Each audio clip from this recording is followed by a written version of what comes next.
Selamat pagi adik-adik, Assalamualaikum warahmatullahi wabarakatuh. Selamat pagi, salam sejahtera untuk kita semua. Apa kabar ini adik-adik? Sehat semua? Sehat. Sudah sarapan kan? Sudah. Coba katakan yang belum.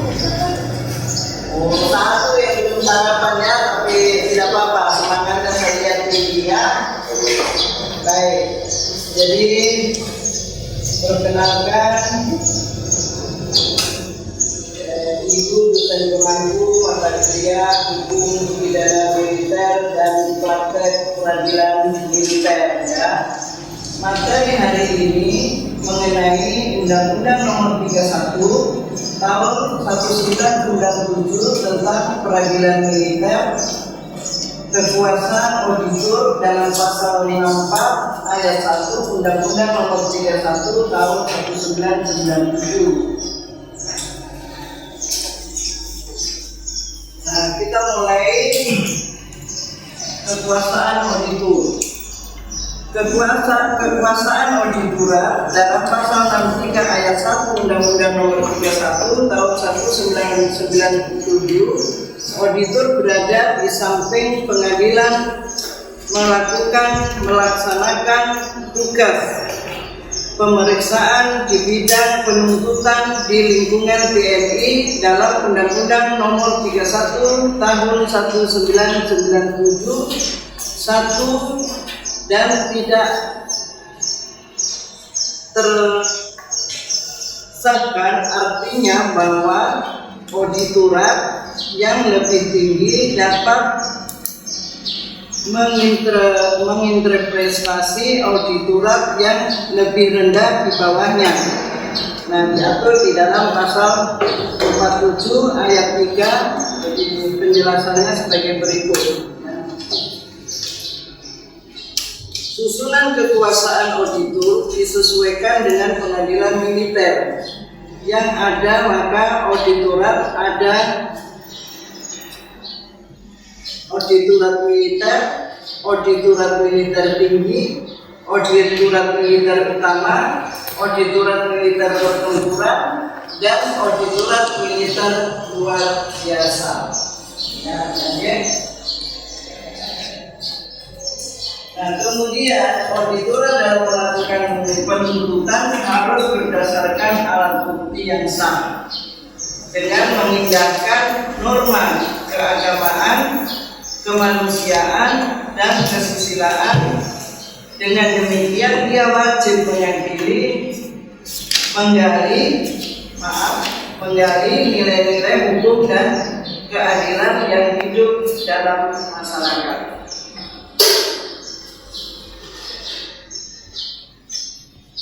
Kemudian kewenangan auditorat yang diatur dalam pasal 64 ayat 1 Undang-Undang Nomor 31 Tahun 1997. Kewenangan auditorat adalah 1. Melakukan penuntutan dalam perkara pidana yang terdakwanya adalah militer atau prajurit yang merupakan kapten ke bawah. Ya, jadi kapten ke bawah itu di bawahnya kapten ada letnan 1, di bawah letnan 1 ada letnan 2 ya. Di bawah letnan 2 ada pembantu letnan 2, ada pembantu letnan 1. Kemudian turun ke sersan ya, sersan kepala, ada sersan mayor, sersan kepala, sersan 2 ya. Sampai ke bawah yaitu ada ratu ya, ratu 2, ratu 1. Nah, coba siapa yang sudah tahu pangkat militer, coba angkat tangan. Kalau pangkat kapten itu bagaimana? Pangkatnya di mana tempatnya? Yang ada di pundak garis 3 kuning ya. Kalau sersan di mana tempatnya? Di tangan ya, ada bengkok kuning. Kalau satu, bingkok kuning satu yaitu sersan 2, bingkok kuning 2 yaitu sersan 1, bingkok kuning 3 yaitu sersan utara. Kemudian bingkok kuning 4 sersan mayor. Ya. Tuh. Kalau yang sabuk merah yaitu prajurit 2 yang dinamakan Prada, biasa disebut Prada. Lalu yang kedua merah yaitu Pratu, prajurit 1, gitu ya. Lalu sekarang itu ada juga yang Praka. Ya. Kemudian baru kalau ada pendidikan atau naik pangkat yaitu menjadi sersan 2 yang kuning itu kali. Nah, B yang berdasarkan undang-undang dipersamakan dengan prajurit dengan tingkatan kepangkatan kapten ke bawah. Lalu C suatu golongan atau jawaban atau badan atau yang disamakan atau dianggap prajurit. Kemudian kedua, melakukan ketetapan hakim atau putusan pengadilan dalam lingkup peradilan militer atau peradilan dalam lingkup peradilan umum. Ketiga, melakukan pemeriksaan tambahan beda dengan di pengadilan umum, ya. Kalau di pengadilan umum, jaksa tidak boleh melakukan pemeriksaan tambahan, ya. Jadi kalau di pengadilan umum, jaksa tidak boleh melakukan pemeriksaan tambahan. Jadi ada perbedaannya. Makanya di sini dikatakan bahwa melakukan pemeriksaan tambahan beda dengan di pengadilan umum. Kemudian artinya perkara yang datang dari penyidik, yaitu siapa itu penyidik, yaitu polisi militer atau yang disebut POM, yang disingkat POM, ini diperiksa oleh auditor. Kalau ada kekurangan maka auditor militer dapat menambahkan pemeriksaan atau dikembalikan ke penyidik. Tapi kalau di pengadilan umum, jaksa setelah berkas perkara dilimpahkan ke kejaksaan dan jaksa melakukan pemeriksaan berkas perkara, kalau ada kekurangan harus dikembalikan pada penyidik, yaitu polisi, karena jaksa umum, ya, penyidiknya polisi. Lanjut mengenai kewenangan auditor militer tinggi sebagaimana diatur dalam pasal 65 ayat 1, ya. Kewenangan auditor militer tinggi sama dengan auditor militer, ya. Jadi coba diperhatikan. 1, menurut penuntut dalam perkara pidana yang terdakwanya adalah A. Prajurit atau salah satunya prajurit berpangkat mayor ke atas, ya. Jadi beda dengan yang tadi berpangkat kapten ke bawah, karena ini kewenangan auditor militer tinggi. Nah, B yang berdasarkan undang-undang ini dipersamakan dengan prajurit dengan kepangkatan mayor ke atas. C. Suatu golongan atau jawaban atau badan yang disamakan atau dianggap prajurit, ya. Diperhatikan ada perbedaan kewenangan antara auditor militer tinggi dengan auditor militer. D. Mereka yang berdasarkan pasal 9 angka 1 huruf F harus diadili oleh peradilan militer, yaitu orang sipil yang menurut kenyataannya bekerja pada militer, ya. Misalnya contohnya ada pegawai militer, ya, PNS militer, kan dia bekerja jadi berikut militer.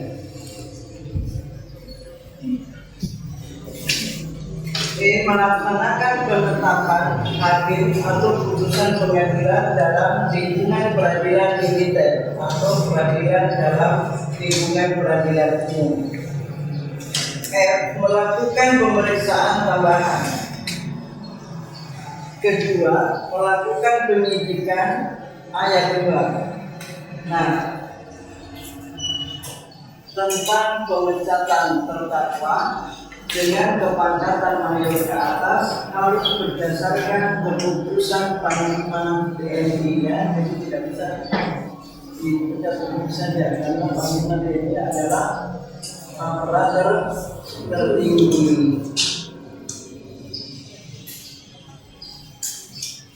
Berikutnya kewenangan auditor militer TNI. Nah, kewenangan auditor militer TNI mengawasi dan menyelidiki penyerahan perkara karena penyelidikan yang dilakukan oleh POM atau auditor dan izin dari Auditor Jenderal TNI, dan yang mengawasi adalah Auditor Jenderal TNI. Jadi coba diperhatikan, dicermati. Kita lanjut ke susunan pengadilan ya. 1 pengadilan militer, 2 pengadilan militer tinggi, Undang-Undang Nomor 31 tahun 1997, dan ketiga pengadilan militer utama, keempat pengadilan militer luar biasa, Undang-Undang Nomor 16 PNPS 1963. Lalu kelima pengadilan militer pertempuran ya. Nah, kalian pasti bertanya, ini pengadilan militer pertempuran ini di mana peradilannya, Bu? Ya, misalnya ya, ini peradilan militer pertempuran itu jadi mengikuti ya, jadi bukan seperti di Makassar contohnya ada peradilan militer 316 ya, Makassar. Nah, itu ada kantornya, kantor peradilan militernya di jalan apa? Jalan di Baduka itu jalan apa? Ya, ada di Makassar, kalau dulu di Pengayuman, kemudian di Baduka. Kalau peradilan militer pertempuran ini mengikuti di mana prajurit bertempur. Jadi bukan di dalam pertempuran tidak ada permasalahan di sana, ada juga prajurit yang melanggar ya. Jadi diadili di dalam pertempuran. Jadi di sana juga ada jaksa. Bisa dipahami?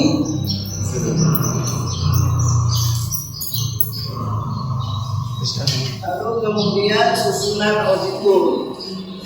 Susunan auditor ini 1 auditor militer, 2 auditor militer tinggi, 3 auditor militer utama, 4 auditor militer luar biasa, 5 auditor militer pertempuran, di mana masing-masing auditor mempunyai partner masing-masing ya.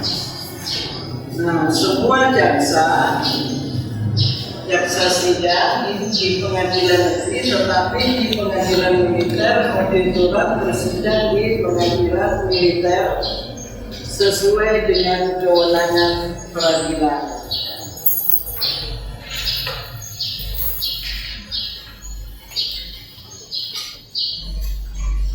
Peradilan militer terbagi atas 1 untuk kapten ke bawah, auditoratnya adalah pengadilan militer. 2 untuk mayor ke atas, auditoratnya adalah pengadilan militer tinggi. Mengadili atau memeriksa perkara pidana yang dilakukan oleh prajurit dalam melakukan tindak pidana dan terbukti bersalah akan dikurung. 1. prajurit. Dua, orang-orang yang disamakan dengan prajurit. Ketiga, orang atau anggota dari suatu organisasi disamakan dengan prajurit. Tidak termasuk ketiganya di atas, tetapi menurut keputusan bersama antara Menteri Pertahanan dan Menteri Hukum dan HAM disamakan dengan prajurit. Ya.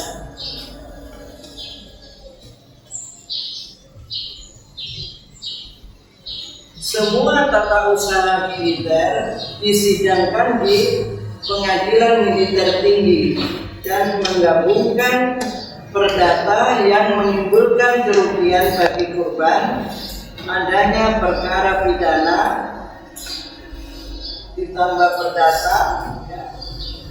Maka hukum acara perdata yang digunakan untuk tuntutan ganti rugi adalah hukum acara perdata, di mana diajukan sebelum tuntutan, dan apabila sudah terjadi tuntutan maka gugatan ganti rugi tidak bisa diajukan.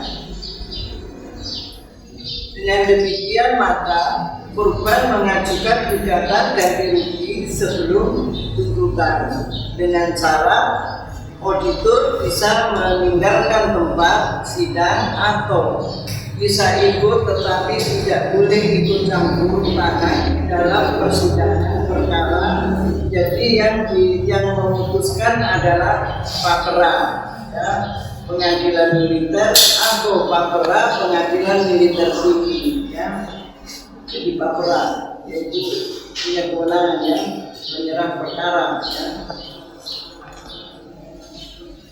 Nah, sejak tahun 1958 sengketa tata usaha militer sudah termasuk dalam pengadilan militer, tetapi sejak diundangkannya Undang-Undang Nomor 31 Tahun 1997 Peradilan Militer,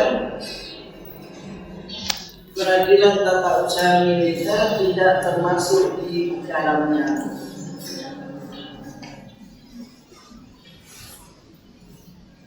Ya, kita lanjut ke hukum acara peradilan militer.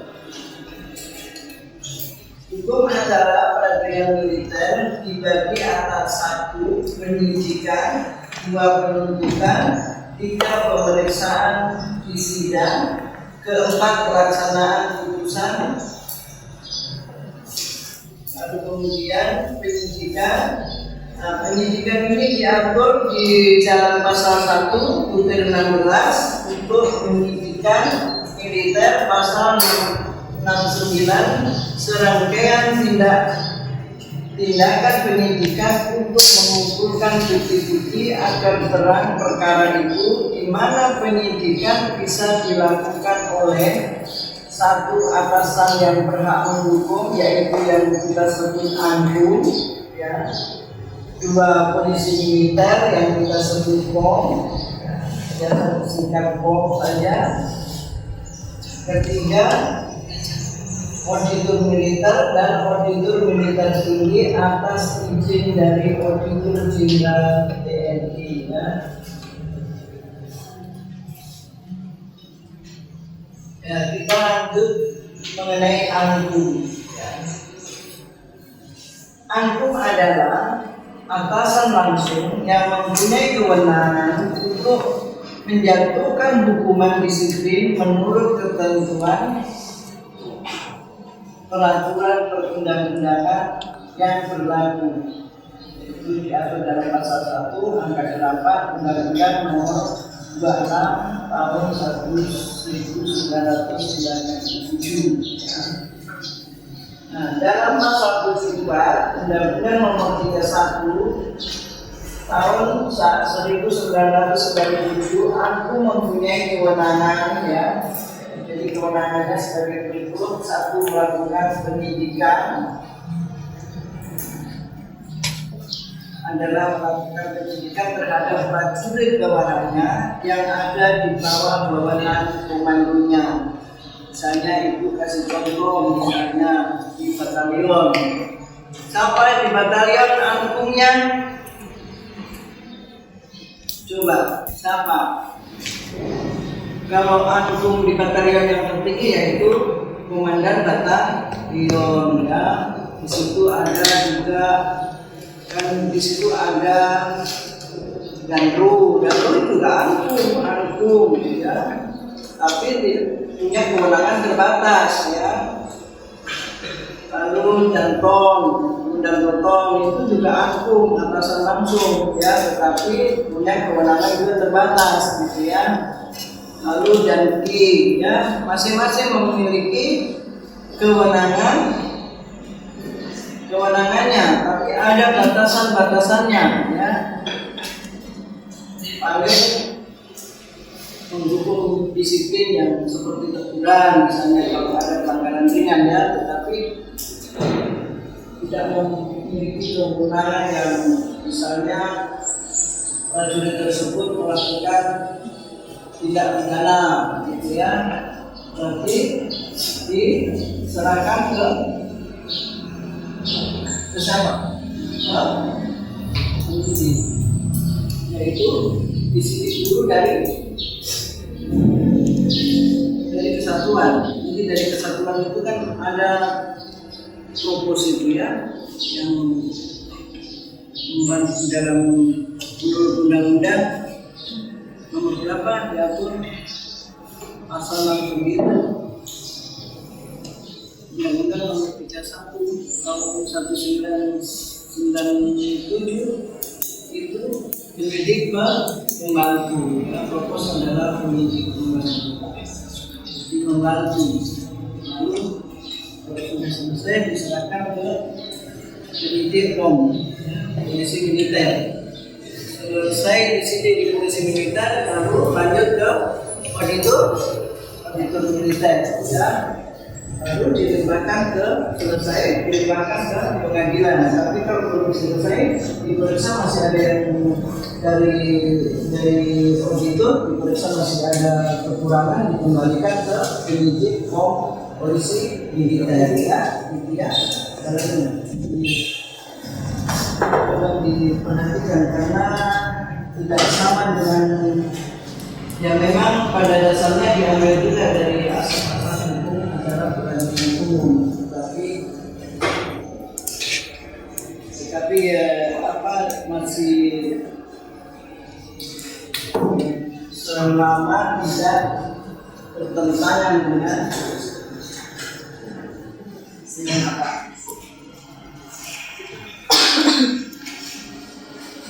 yang dikeluarkan oleh siapa? Oleh siapa masih ingat? Dikeluarkan oleh Panglima TNI. Jadi ada juga video lu sebagai story. Angkung ditunjuk sebagai penyidik, tapi tidak melaksanakan penyidikan. Artinya bahwa Angkung sebagai penyidik tidak langsung melakukan penyidikan, tetapi yang melakukan penyidikan adalah polisi militer dan auditor militer atau auditor militer tinggi, di mana auditor militer dan auditor militer tinggi untuk melaksanakan sesuatu penyidikan harus minta izin dari auditor jenderal TNI. Jadi secara tidak langsung melakukan penyidikan adalah polisi militer dalam POM. Nah, kenapa Angkung tidak boleh melakukan penyidikan? Kenapa? Karena Angkung banyak pekerjaannya yang mengurusi administrasi, personil, dan logistik, dan lain-lain. Walaupun bisa memerintahkan anak buahnya sebagai penyidik, walaupun tidak undang, tidak maksudnya. Terima kasih. Assalamualaikum warahmatullahi wabarakatuh, dan selamat siang. Salam sejahtera untuk kita semua. Udah capek? Itu masih, ya, terima kasih kalau masih semangat, tetapi waktu sudah habis. Kalian akan masuk ke materi kuliah berikutnya, ya. perkuliahan yang lain. Nanti minggu depan kita ketemu lagi. Salam sehat untuk kita semua. Semangat.